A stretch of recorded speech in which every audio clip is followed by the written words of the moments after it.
नमस्कार दोस्तों, आपका स्वागत है आपके अपने YouTube channel study with Jupiter में। दोस्तों, आज हम राष्ट्रीय आंदोलन का भाग 4 देखेंगे। इसके अंतर्गत भारतीय राष्ट्रीय कांग्रेस का ये पहला भाग होगा। इसमें हम कांग्रेस से जुड़े प्रमुख तथ्यों को देखेंगे। चलिए करते हैं वीडियो की शुरुआत। हम पढ़ रहे थे ऐतिहासिक काल में आधुनिक भारत चल रहा है।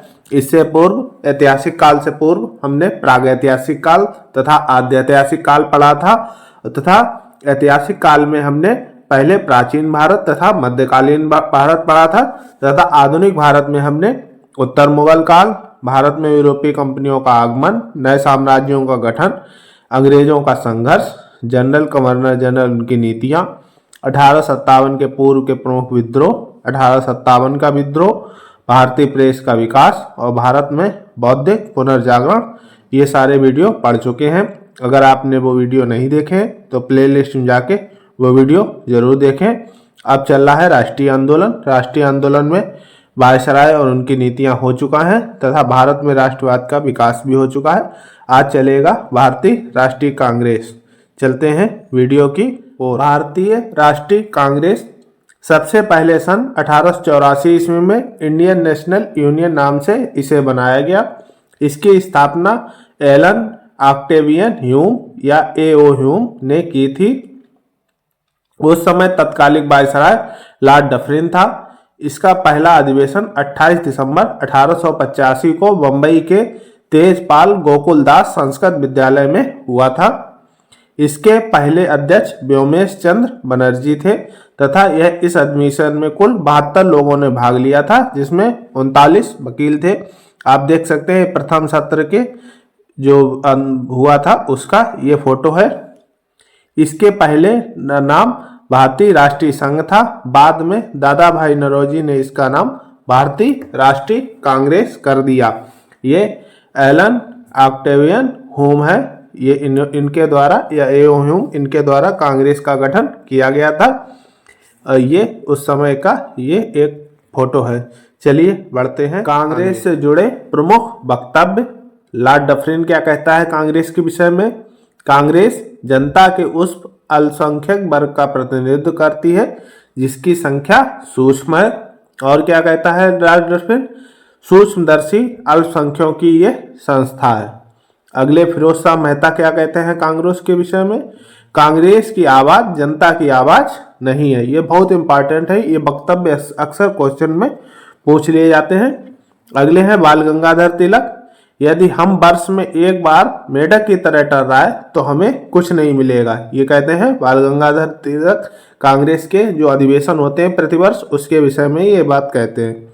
अगले हैं मोहम्मद अली जिन्ना। सवर्ण हिंदुओं की फांसीवाद कांग्रेस। ये मोहम्मद अली जिन्ना है, वो कहते हैं सवर्ण हिंदू हैं, उनकी ये फांसीवादी कांग्रेस है। अगले हैं बिपिन चंद्र पाल। कांग्रेस एक प्रकार की याचना करने वाली संस्था है। जो बिपिन चंद्र पाल गरमदन के नेता हैं वो कहते हैं कांग्रेस याचना करने वाली संस्था है। चलिए आगे और देखते हैं। अगले हैं अरविंद घोष। अरविंद घोष क्या कहते हैं कांग्रेस के विषय में? कांग्रेस की मृत्यु क्षय रोग से होगी। कांग्रेस भीख मांगने वाली एक संस्था है। ये अरविंद घोष के द्वारा दो कथन दिए गए। कांग्रेस की मृत्यु क्षय रोग से होगी तथा कांग्रेस भीख मांगने वाली एक संस्था है। महात्मा गांधी क्या कहते हैं कांग्रेस विषय? कांग्रेस को अब समाप्त कर देना चाहिए। आजादी के बाद में ये कथन कहते हैं कांग्रेस के विषय में, क्यों कांग्रेस का गठन जिस उद्देश्य के लिए किया गया था वो उद्देश्य हमारा पूरा हो चुका है, तो अब कांग्रेस को खत्म कर देना चाहिए। ये महात्मा गांधी की आखिरी इच्छा थी, लेकिन उसे खत्म नहीं किया गया। लाला लाजपत राय क्या कहते हैं कांग्रेस के विषय में? ह्यूम ने कांग्रेस की स्थापना सुरक्षा बल के रूप में की थी। बाद में भारतीयों ने भी कांग्रेस के मंच का इस्तेमाल तड़ित चालक लाइटनिंग कंडक्टर के रूप में किया ताकि अंग्रेजों के दमन से बचा जा सके। लाला लाजपत राय कहते हैं कि ह्यूम जो था A.O. ह्यूम, वो कांग्रेस की स्थापना सुरक्षा बल के रूप में करता है कि भारतीयों के दमन से बचा जा सके तथा जो भारतीय होते हैं वो कांग्रेस में इसलिए शामिल होते हैं कि अंग्रेजों के दमन से बचा जा सके। लाइटनिंग कंडक्टर तड़ित चालक के रूप में उसका प्रयोग करते हैं। और लाला लाजपत राय क्या कहते हैं, कांग्रेस डफरिन के दिमाग की उपज है। लॉर्ड डफरिन था, उसी के समय इसकी स्थापना होती है। तो लाला लाजपत कहते हैं जो कांग्रेस की स्थापना है ना, ये डफरिन के दिमाग की उपज है।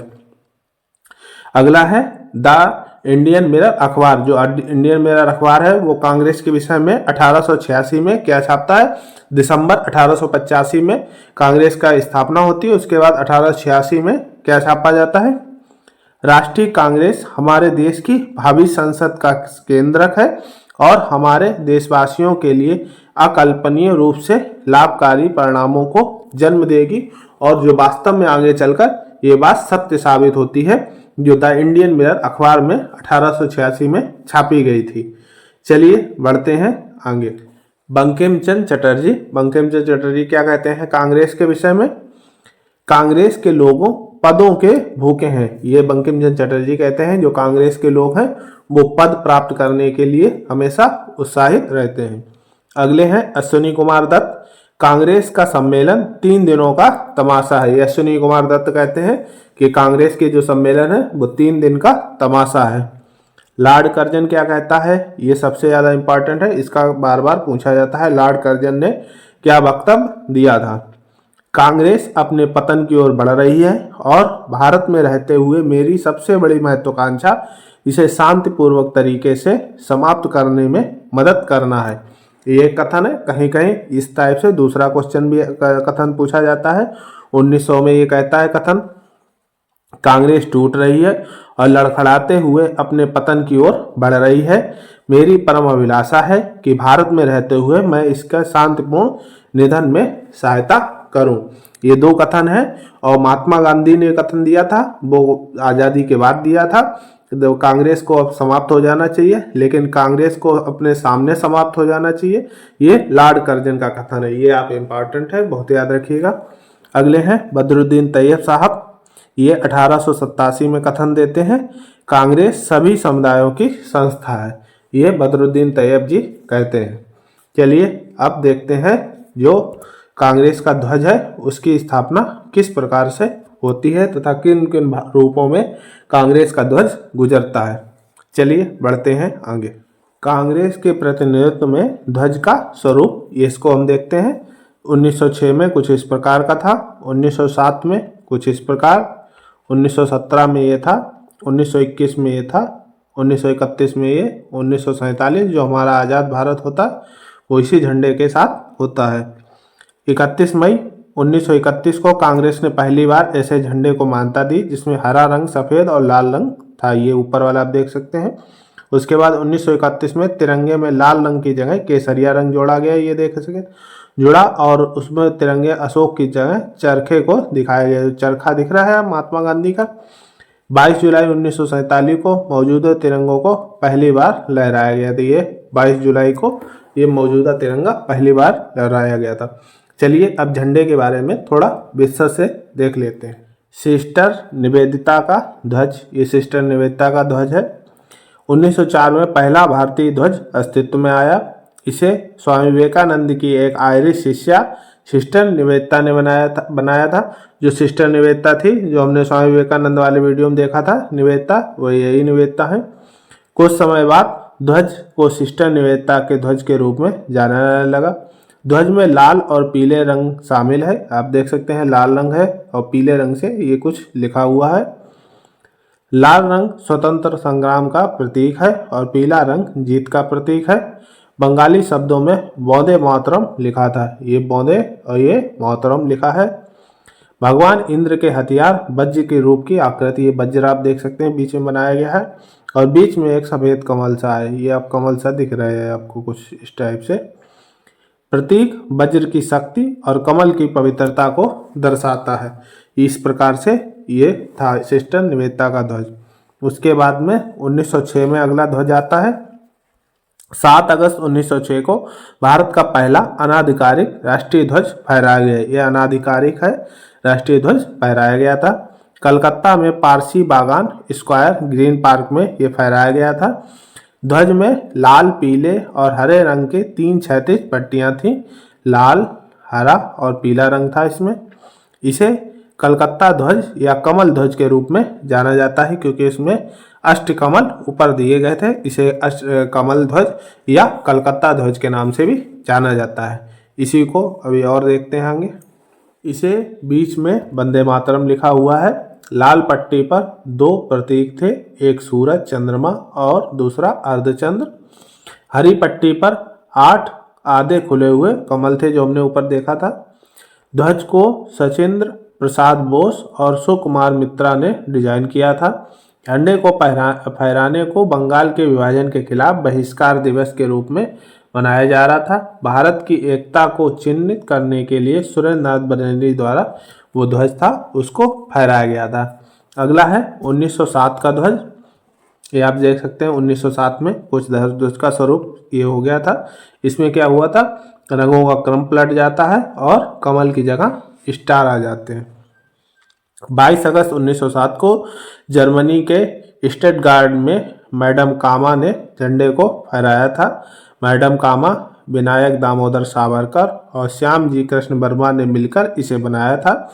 इस झंडे को विदेशी धरती पर फहराया जाने वाला पहला भारतीय झंडे का दर्जा भी मिला था। इसे बर्लिन कमेटी झंडा भी कहा जाता है, याद रखिएगा। बर्लिन कमेटी ये झंडा है। यह झंडा पहले जैसे झंडा था वैसा था, सिवाय इसके ऊपर की पट्टी थी, ऊपर जो पट्टी थी उसमें कुछ स्टार थे, परंतु रंगों का क्रम उलट गया और कमल की जगह सितारा आ गया। जो कमल थे वहाँ सितारा आ गया और रंगों का क्रम ये पलट जाता, सूरज चांद वैसे ही ये थे। चलिए अब देखते हैं अगला 1916 का ध्वज। 1916 में पिंगली बिकैया ने महात्मा गांधी की स्वीकृति के बाद एक झंडा डिजाइन किया था। पिंगली बिकैया एक लेखक और भूभौतिकविद थे। महात्मा गांधी ने उन्हें भारत में आर्थिक उत्थान के प्रतीक के रूप में झंडे में चरखा शामिल करने के लिए कहा था। उन्होंने हाथ से काते हुए सूत खादी का एक झंडा बनाया। उसमें लाल और हरा 2 रंग थे। उस पर चरखा बनाया गया था, लेकिन महात्मा गांधी ने इसे मंजूरी नहीं दी थी। उनके अनुसार लाल रंग हिंदू समुदाय और हरा रंग मुसलमानों का प्रतिनिधित्व करता है, लेकिन झंडे में भारत के अन्य समुदायों का प्रतिनिधित्व नहीं किया जा रहा है। मतलब उनका मानना था कि जैसे पारसी वगैरह और धर्म के लोग शामिल थे, क्योंकि बहुत सारे पारसी भी उस समय कांग्रेस में शामिल हो चुके थे। तो हिंदू मुसलमान के अलावा जो और धर्म के सहयोगी थे, सिख थे, पारसी थे, उनका कोई योगदान नहीं दिख रहा था। इसलिए गांधी जी ने उस झंडे को स्वीकृति नहीं दी, इसलिए आपको चित्र में नहीं दिखाया गया। अगला है 1917 का ध्वज। आप देख सकते हैं 1917 में कुछ इस प्रकार का ध्वज था। 1917 में होम रूल लीग ने एक नया झंडा अपनाया। ये होम रूल लीग द्वारा बनाया गया झंडा है। इस झंडे में सबसे ऊपरी यूनियन जैक जो फहराने के पास में है, देख सकते हैं आप यूनियन जैक। झंडे के बाकी हिस्से में 5 लाल और 4 नीली पट्टियां दी गई हैं, देख सकते हैं आप। सप्तऋषि नक्षत्र के आकार में इसमें 7 सितारे दिए गए। ये 7 सितारे आप देख सकते हैं। इसमें एक अर्धचंद्र सबसे ऊपरी में एक सितारा, ये अर्धचंद्र और सितारा दिया गया, लेकिन यह झंडा लोगों के बीच लोकप्रिय नहीं हो पाए। ये कुछ ही समय तक चला, जब तक ये गर्म दल 1819 तक अस्तित्व में रहता है, उसके बाद इसका अस्तित्व खत्म हो जाता है। चलिए अब देखते हैं अगला 1921 का झंडा। 1921 का ध्वज। 1921 में बेजबाड़ा, अब इसे विजयवाड़ा कहते हैं, में आयोजित अखिल भारतीय कांग्रेस कमेटी के अधिवेशन में आंध्र प्रदेश में एक नवयुवक ने ये झंडा तैयार किया था, आप देख सकते हैं। उसे गांधी जी के पास ले गया। झंडा 2 रंगों लाल और हरे रंग से बना हुआ था, जो हिंदू मुस्लिम का प्रतिनिधित्व करते थे। उस समय गांधी जी ने झंडे में एक सफ़ेद पट्टी जोड़ने का सुझाव दिया था। ये सफ़ेद पट्टी ऊपर से अलग से दिख रही है आपको, जो भारत में अन्य समुदायों के प्रतिनिधित्व करेगी। राष्ट्र की प्रगति का प्रतीक चरखा होगा। ये चरखा आप दिख रहे हैं। इसे झंडे को 1921 में अनौपचारिक रूप से अपनाया गया था। इस झंडे को चरखे वाले को अपना तो लिया गया था, लेकिन इसमें रंगों का क्रम तथा सफ़ेद पट्टी जोड़ने का आदेश गांधी जी द्वारा दिया गया था। अगला है 1931 का ध्वज। झंडे के इतिहास में 1931 का साल बहुत महत्वपूर्ण था। तिरंगे झंडे को हमारे राष्ट्रीय ध्वज के रूप में अपनाने का प्रस्ताव पारित किया जा सकता है। आप देख सकते हैं सेम झंडा है, केवल यहाँ पर चक्र आ जाएगा बाद में। इसमें केसरिया, सफ़ेद और हरा रंग शामिल था। केसरिया, सफ़ेद और हरा रंग शामिल है। बीच में महात्मा गांधी ने चरखा बना हुआ है। महात्मा गांधी का बीच में आप चरखा देख सकते हैं। इस झंडे को 1931 में अपनाया गया था। चलिए अब देखते हैं हम अपने आज़ाद भारत तथा 1947 के झंडे को। 1947 का ध्वज आप देख सकते हैं। हमारे आज़ाद भारत का प्यारा झंडा ये रहा। 22 जुलाई 1947 को संविधान सभा ने इस स्वतंत्र भारत के राष्ट्रीय ध्वज के रूप में इसे अपनाया था। स्वतंत्रता के बाद इसमें रंग में को महत्व वही रहेंगे, जो रंग के महत्व थे वही महत्व आज भी है। चरखे की जगह सम्राट अशोक के चक्र को राष्ट्रीय ध्वज में प्रतीक के रूप में अपनाया गया। जो चरखा था उसको हटा दिया गया और अशोक का चिन्ह लाया गया। आखिरकार कांग्रेस पार्टी का तिरंगा झंडा स्वतंत्र भारत का झंडा बन जाता है। उसके बाद में कांग्रेस को जो झंडा था, राष्ट्रीय झंडे की जगह कांग्रेस के लिए अलग झंडे का निर्माण होता है। वो कभी हम कांग्रेस पार्टी, मौजूदा जो कांग्रेस पार्टी है उसके झंडे के बारे में आगे कभी चर्चा करेंगे। कांग्रेस के राष्ट्रीय आंदोलन के चरण अब देखते हैं। अध्ययन की दृष्टि से इसे निम्न प्रकार पढ़ते हैं। कांग्रेस है, कांग्रेस को पहले उदारवादी चरण, ये 1985 से 1905 तक। अगला उग्रवादी चरण 1905 से 1915, या कहीं कहीं आपको 1918-19 भी देखने को मिलेगा, क्योंकि इसके बाद में विवाद रहता है थोड़ा। कभी कभी कुछ घटनाएं ऐसी होती हैं 1919 तक, जलियांवाला बाग कांड तक ये उग्रवादी चरण ही माना जाता है। कहीं कहीं 1915 गांधी जी के आने के बाद में इसे 1915 के बाद गांधी युग में शामिल कर लिया जाता है। अगला है गांधीवादी चरण 1915 से 1947 तक का टाइम। जो 1915 से 1919 का टाइम है ना, ये संक्रमण का काल है। ये गांधी जी अपना अस्तित्व बना रहे थे तथा गरम दल जो उग्रवादी चरण है वो अपने अस्तित्व को खो रहा था। ये संक्रमण का समय है 4-5 साल का, इसलिए इसे कहीं भी कभी भी एडजस्ट किया जा सकता है। अब देखते हैं कांग्रेस में प्रथम स्नान रखने वाले कुछ तथ्यों को। कांग्रेस का प्रथम अधिवेशन 28 दिसंबर 1885 को बम्बई में हुआ था।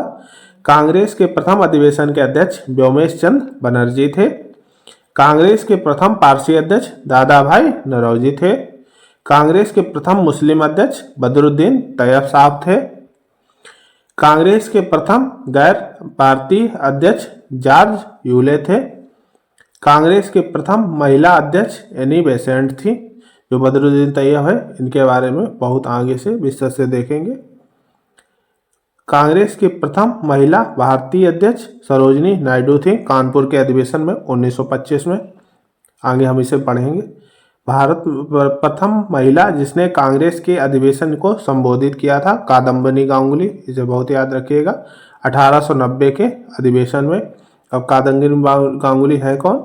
कलकत्ता विश्वविद्यालय की पहली महिला स्नातक। इन्होंने कलकत्ता विश्वविद्यालय से पहली महिला स्नातक करने वाली यही थी। कांग्रेस का प्रथम अधिवेशन जो गांव में हुआ था फैजपुर 1937 में, जवाहरलाल नेहरू की अध्यक्षता में ये होता है। कांग्रेस का एकमात्र अधिवेशन जिसकी अध्यक्षता महात्मा गांधी ने की थी, बेलगांव 1924 का अधिवेशन। इसके बाद गांधी जी ने कोई अधिवेशन नहीं किया था। 1924 का भी क्यों किया था वो हम आगे बताएंगे। जेल से छूटने के कारण ही उन्होंने इसकी अध्यक्षता की थी, उसे हम आगे कभी चर्चा करेंगे। कांग्रेस में सबसे लंबे समय तक अध्यक्ष बने रहे मौलाना अबुल कलाम आज़ाद, और सबसे छोटी उम्र में बने थे ये, और ये सबसे लंबे समय तक बनते हैं। इसी के साथ इस वीडियो को समाप्त करते हैं। वीडियो अच्छा लगा हो तो लाइक करें, सब्सक्राइब करें तथा शेयर करें। आज के लिए इतना ही, धन्यवाद।